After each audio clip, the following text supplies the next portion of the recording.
Fusion. You know, I couldn't do a list about swapping superpowers without talking about the miracles of fusion. Whether it's from Steven Universe or Dragon Ball Z, fusion is the awesome premise of not so much swapping powers, but combining them to make you and your teammates stronger together. It's not so much swap as it is share, but like a power swap, it often gives us varying results, with some combined beings being stronger and some struggling to find their footing in battle. In Steven Universe, there is one way to fuse, and that is with a fusion dance. But in Dragon Ball Z, there are many different kinds of fusion and varying amounts of results that one can get from fusing. But there are also fusion dances. And who doesn't want to see Vegeta or Piccolo dance? You're welcome. Number 9. Batwoman and Batman. While these two superheroes don't really have superpowers, and both are similar to one another, they did have something very different going for them at the time of the swap. During the animated series Batman, the Brave and the Bold, Batwoman had become resentful of Batman after being unmasked by the Riddler and forced into vigilante retirement herself. This version of Batwoman is Katrina Moldoff, a wealthy heiress to the Moldoff Circus, and a skilled acrobat and athlete, so maybe a little more flexible than Bruce. Also, FYI, not Bruce's cousin. She teamed up with a wizard who helped her to swap bodies with Batman so she could get revenge on the Riddler by killing him while in Batman's body.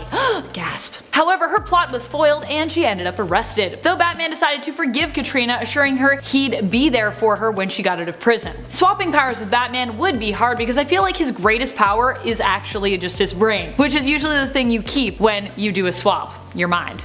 Number 8. Emma Frost and Storm. So before Emma Frost was a hero, she was a villain. And while she is a villain in this story, I'm gonna count her in this power swapping list, as she currently is much more hero than villain now in the Marvel Universe. In fact, her villainy was pretty short-lived in regards to how long she's been around for. In Uncanny X-Men Volume 1, Issue 151, she forcibly swapped bodies with X-Men member Storm. Emma enjoys this new body and the new powers that came with it, relishing in her control over the elements. Meanwhile, Storm struggled to get a handle on Emma's telepathy abilities. I wonder if this just goes to show that anything you can do, a telepath can likely do better. Provided, I guess, that they're in your body? They need to be in your body to have your powers, so. But then they'll do it better than you. A million times better. Number 7. Psylocke and Jean Grey. This power swap was a weird one, as it was never really fully explained as to why it happened.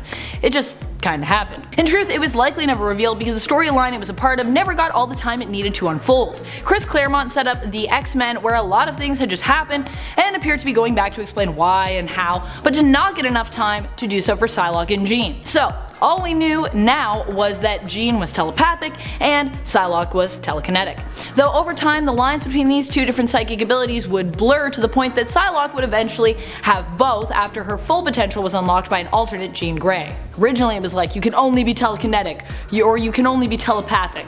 And then later they were like, screw it, everyone can be everything, it's fine, it's great. You have a strong mind, do whatever you want. Number 6. Ultimate Spider-Man and Ultimate Wolverine. Oh man, this one was a strange one. So here's the story. To teach Wolverine a lesson because he's being too flirty, Jean Grey mind swaps him. She doesn't pick anyone specific, and it is Wolverine's dislike of Spider-Man that apparently somehow has him ending up swapping with Parker. The two basically go around mucking up one another's lives and trying to swap back. The weird thing is poor Peter is put through this for really no reason, and this seems like a fairly cruel move on Jean's part towards Logan. Like, maybe instead of forcing a body swap, try talking to your teammate first about his inappropriate behavior? I don't know. The creepiest thing is that you later find out that while they were swapped, Wolverine in Spidey's body tried to sleep with teenage MJ. Yikes. I mean, I'm not really surprised, but also, what? Number 5. Hulk and Thing. The Hulk and Thing realized that a battle of who is strongest needed a more scientific solution. So what do? Swap bodies. But wait a minute. Don't they essentially have the same powers? How is this swapping? They do have similar abilities, but they have one key difference when it comes to their powers: the restrictions attached to them. Whenever the Thing is fighting Hulk, he often actually holds back as he does not want to hurt the Hulk, who he knows is really just a good guy but who just can't control himself. Hulk, on the other hand, is restricted by his lack of control, as his strength often comes from his rage-fueled outbursts. The two swapping allowed them to escape their own restrictions and, in a sense, make for a fairer fight. I think we can all guess who's still stronger though. I think we all know. Do I need to say it? I don't need to say it. Number 4. All of the Guardians of the Galaxy. Plus Pip.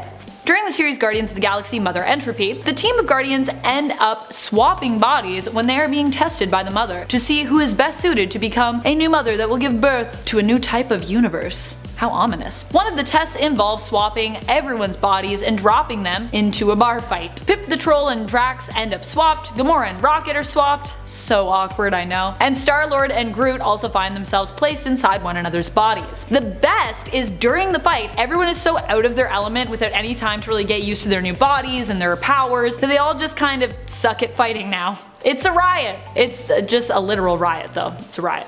Number 3. Emma Frost and Iceman. Emma Frost was currently being treated at the X-Mansion by Iceman when the two were inexplicably hit by a bolt of energy. Mysterious energy. We later found out that this caused them to swap bodies. This was back before Emma was with the X-Men, and awaking in Bobby's body, she thought she had been held prisoner by them and just began to attack the X-Men. Unlike most power swaps so far, where people had to work to get the hang of them, Frost appears to be a natural. Is there anything Emma Frost can't do? I don't know. Why doesn't it surprise me that she would have a natural affinity for ice powers? Emma Frost.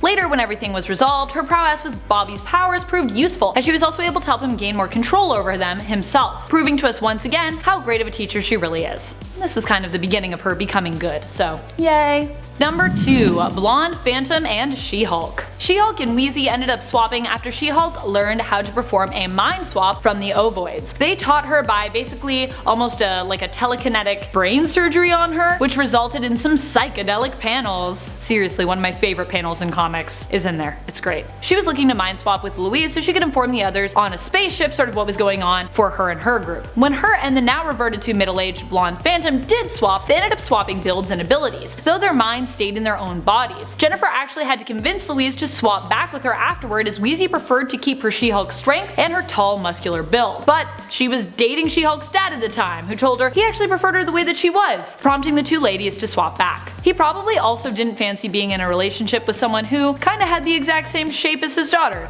It's kinda weird. Maybe don't do that, right? He was like, not into it. Number 1. SpiderGwen and X23. Despite being from two different universes, these two ended up swapping powers and bodies. It all happened accidentally in the all-new Wolverine Annual Issue number 1, when the Red Hornet thought she was targeting Logan and not the new Wolverine, and the two soon managed to meet up back in the main continuity and track down the Red Hornet and make her reverse the swap. But X23 seemed to be better at using her new spider powers in comparison to SpiderGwen, who was stuck in her body. During their fight against Red Hornet, SpiderGwen actually accidentally stabbed herself in the head with her new claws. She's trying to fight like this. Bad idea. Thankfully she healed and was back up on her feet shortly. Keep those away from your face. Keep them away.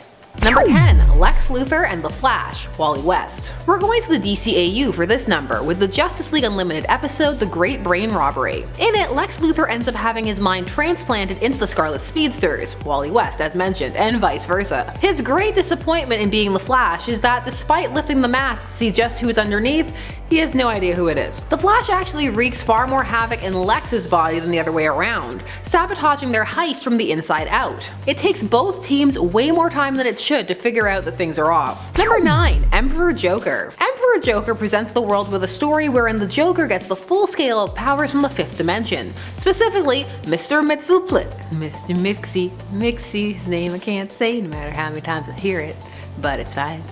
And everybody in the comments is like, it's said like this, it's super easy, why can't you do it? The Joker tricks the imp and then gets his powers. I guess the imp was too used to dealing with Superman. And even Superman regularly tricks him into saying his name backwards. This arc ran in Superman and Action Comics, and was a chance to change who the Clown Prince of Crime was normally pitted against. He didn't skimp on using his powers either, he used them to remake the entire universe, and especially to torture Batman. He made a world where Batman died every day and was resurrected, an experience that actually broke him. Superman took the memories and trauma onto himself for his friends so that he could function. Of course, Superman is able to save the day and return the powers back to their proper source. Number 8. Venom. This one is for the kids, an adventure of Spidey and Venom for all ages, or well, ages 12 and up. So Venom is no stranger to having Spidey's powers actually, but Eddie Brock sorta is. When Peter was the host of the Venom symbiote, it very much appreciated his power set and has replicated it with later hosts. Eddie Brock's Venom has a slightly similar costumed appearance, and some of Spidey's abilities are replicated, but that's very different from just innately having them yourself instead of a symbiote manifesting them. Really in this scenario, only Eddie would be thrown. Spidey and Venom symbiote? Been there, done that, had a whole arc written about it. Number 7. The Injustice League. The Injustice League is exactly what you think it is. A criminal organization while organizing in order to take down their arch nemesis collectively, all at once. In the Silver Age, they performed a great feat of body swapping as orchestrated by Agamemnon. He would swap the entire league and then use the heroes' bodies to go on a crime spree, which would leave the heroes, now in the villains' bodies, to have to stop them, which of course to outsiders just looked like villains attacking a group of heroes. The Green Lantern was able to reverse the effects by utilizing Oa's central power battery. How? Just go with it. The point is, it all worked out in the end. Number 6. Cassandra Nova. Cassandra Nova is a more recent villainous character who first appeared in New X-Men number 114, 2001. So Cassandra was conceived without a body, and copied the one of Charles. In fact, she copied his DNA to make her body, but he would end up causing her body to be stillborn after she tried to strangle him with an umbilical cord. So he hit her with a psychic blast. Cassandra would rebuild a body for herself, one that still looked like Charles, and she would orchestrate a plan that would not only result in genocide on Genosha, but also in her swapping bodies with Charles Xavier. Once there, she was able to use Charles' power set to contact the Shi'ar and Charles' ex-lover, and drive her insane, mobilizing the Shi'ar to wipe out mutants on Earth. It was a dark time, and she was eventually forced out of Xavier's body by Jean Grey. Number 5. Loki, Sorcerer Supreme. Yes, being the Sorcerer Supreme comes with some innate powers, not just cool ceremonial and functional jewelry. Loki ends up managing to finagle his way into becoming the next Sorcerer Supreme, away from Doctor Strange. He ends up becoming a vet and getting a ghost dog. In fact, Strange just loses all his powers, which means Loki gains them on top of what he already has. So you become the Sorcerer Supreme by winning a tournament. The best sorcerer wins. Loki's tenure as Sorcerer Supreme would be short-lived, and more of a chance to flex his muscles and shake up Strange's story than anything else. There's been a decent amount of that lately. Now he's gonna regain the use of his hands, cause, why not? Bring back the leopard print gloves. Number 4. Dr. Octopus and Spider-Man. Would it be a proper villain swap list if we didn't bring up the superior Spider-Man? Wherein Dr. Octavius swapped bodies with Peter, placing Peter's consciousness into his dying body and taking on Peter's youthful virile one. Also, I just used the word virile. Ew. Top 10 words Sasha should never say again. So Dr. Octopus would find that he could manage Peter's life better than him and would organize it. And he finds himself also, of course, being drawn towards more draconian methods, what with his spider bots and all. The other heroes take way too long to notice. It's disturbing. It's just like, oh, he went off the deep end. Seems legit. Peter's consciousness would eventually reassert itself, and Ock would find himself booted out, and he found that he couldn't give up being Spider-Man, addicted to the thrill. Number 3. Lionel Luthor and Clark Kent.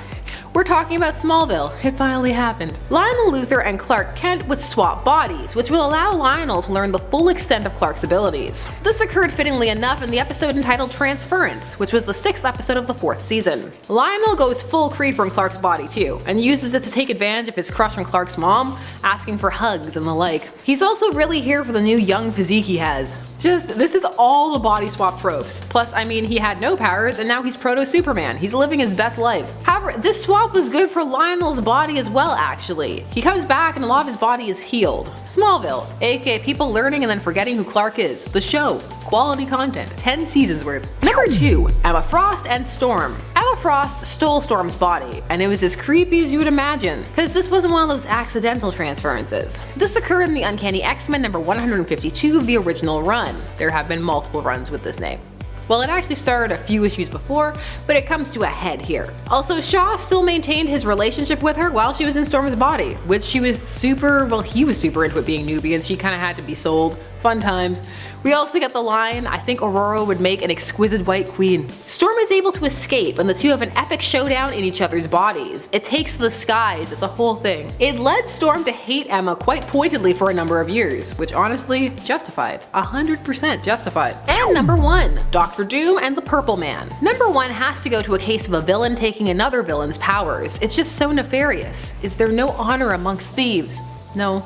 not usually. Dr. Doom actually used the Purple Man and his abilities to take over the world. He really freaks Kilgrave out by being able to resist his persuasion abilities when Kilgrave tells him flat out to kill himself, and he just doesn't. Instead, he keeps him in a machine that amplifies his powers around the world so he can influence them to obey him. Also, did you know, there is a fan theory out there that Doom didn't defeat the Purple Man because he had willpower, but because he has no nose, and hence could not be affected by pheromones. What do you think? Are you here for that? Or are you just here for Doom, who cannot be tamed? Number 10. Peter Parker and Doc Ock. This one is for you, Nerd Squad. You asked for it and you get it. While Doc Ock is not really a hero in his own right, he does aim to become one after taking over Spider-Man's body. Spider-Man of course simply passes on as Doc Ock's body is dying, so this is kind of less of a swap, more of a become the hero. Take a body taking, body snatching. Although some of his subconscious seems to survive and even be able to influence Doc Ock despite the swap. Why does this swap happen? Well, Doc Ock doesn't want to die, but like Kraven before him, he is also looking to prove a point. Namely, that he is better than Spider-Man at, well, being Spider-Man. Hence the name, Superior Spider. He ends up brutally taking down those who would oppose him and even employs a bunch of spider bots to help keep the city safe. It's all for naught, however, as Green Goblin still manages to beat him, causing Otto to admit defeat and relinquish the body back to Peter Parker. Though fortunately we do still get an Otto Octavius Spider-Man. Again, later. Spoilers. Number 9. Superior Spider-Man and Doctor Strange. This one is more of an equipment swap, but a big part of a superhero's power makeup can be equipment. During a fight against Master Pandemonium in Superior Spider-Man Volume 2, Doctor Strange and Superior Spider team up. When discussing how best to take their foe down, Doctor Strange suggests brain surgery might be a good option to consider on their giant foe, to help sever the ties between him and his power. Otto adds that Strange is not the neurosurgeon he once was and offers additional help for this seemingly ludicrous plan. Doctor Strange gives Otto his cloak of levitation and Otto gives him his spider arms. Superior Spider-Man flies around while Doctor Strange uses the extra limbs to kind of help hold open Master Pandemonium's giant head as he performs the surgery, wandering further and further into his brain. It's not weird at all. Nope. Number 8. Rogue and Gambit. So we all know that Rogue is kind of the queen of power stealing, or power borrowing. But did you know that at one point she was also the queen of power swapping? Or I'm maybe just the princess, as it was only one time. In the Rogue and Gambit miniseries, her and Remy are forced to destroy golems that resemble them in order to get their powers back after they've been stolen. Their powers end up getting a little bit mixed up during this time as they destroy each other's golems a couple of times, causing them to have some of each other's powers. Rogue even makes some gambling puns. It's pretty cute. Also, it's just a super cute series if you're a fan of the famous couple. You should read it. Rogue and Gambit, Ring of Fire, 1 through 5, miniseries. Number 7. Daredevil and Doctor Doom. So this story has kind of become one of my current obsessions. It takes place in Daredevil Volume 1, issue 38, and it's hilarious! I know you might be thinking that Doctor Doom really isn't a hero, but although he's a villain in this story, he sometimes plays the role of hero in the comics. Not this one, but still. So I'm gonna choose to call him a hero this time, mostly so I can share this awesome comic with you. Basically, Doctor Doom wants to infiltrate the Fantastic Four, and decides to swap bodies with Daredevil to do it. He kidnaps Daredevil and places him in really weird traps in order to test him to see if he would be a good fit for the body swap. Daredevil passes with flying colors, and the two swap. Doom in Daredevil's body seems to enjoy his new abilities, and weirdly it does not seem to notice that he is in the body of a blind man. What?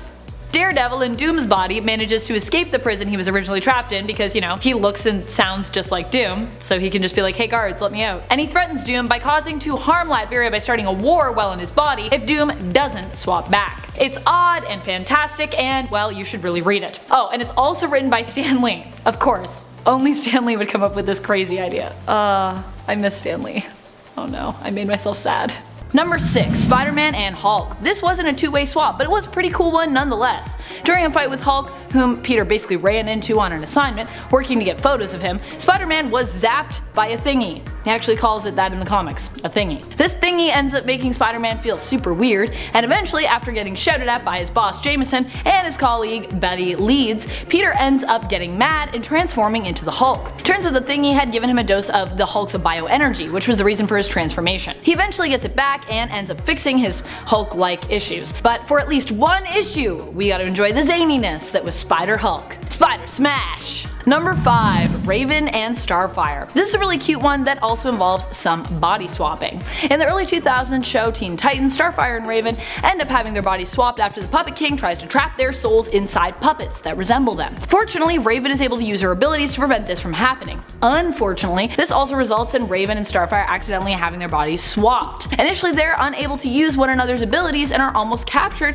by the other Teen Titans, who are under the control of the Puppet King. However, they share with one another stories from their past in an attempt to better understand one another and how to use each other's powers. In the end, it is this newfound connection that allows them to access their powers and defeat the Puppet King, saving their teammates. Once they are back in their own bodies, they continue to work towards understanding one another better, with Starfire joining Raven for meditation and Raven inviting Starfire to visit the mall with her. So cute! I love these two together, they're so cute. BFFs for life. Number 4. Invisible Woman and Human Torch. During the Fantastic Four film Rise the Silver Surfer from 2007, we saw these two swap powers. The film revolves around Sue and Reid's upcoming nuptials, which are interrupted by the destructive appearance of the Silver Surfer. The Human Torch chases after the Surfer and eventually winds up in the Earth's upper atmosphere before plummeting down to the ground. Coming in contact with the Silver Surfer left its mark on Johnny Storm, and Sue attempts to console him, but when she reaches out to pat his shoulder, it becomes evident that the Silver Surfer also affected Johnny on a molecular level. We learned that later, but anyways, I just like saying molecular level. Sue begins to ignite, her whole body now on fire, and when Johnny attempts to flame on to help her, he turns invisible. It seems the two have swapped powers, though Reid quickly shows up and encourages them to touch again to see if that fixes anything. And it does, cause science. Reid Richards, so smart, just being like, maybe just touch each other again. What a brilliant mind. Number 3. The Thing and Human Torch. That's right, back to the Rise of the Silver Surfer. I couldn't mention Sue and Johnny and leave out the hilarious swap between Ben and Johnny. Reid surmises that the Silver Surfer's touch has done something to Johnny's molecular structure, and encourages him to simply keep a distance till he can figure out what specifically is causing Johnny to swap powers with those that he touches. But the Thing thinks it all sounds like a good bit of fun, and charges after Johnny for a hug. He successfully makes contact, happily enjoying Johnny's flame powers momentarily, while Johnny pouts at taking on the Thing's iconic rocky look. This whole playful swap just sums up their relationship in the comics nicely. They're like these kind of almost adoptive brothers, and they love teasing and poking fun at each other and pulling pranks. Super cute. One of the good things about that movie. Maybe the only thing. Who knows? Number 2. Superman and Batman.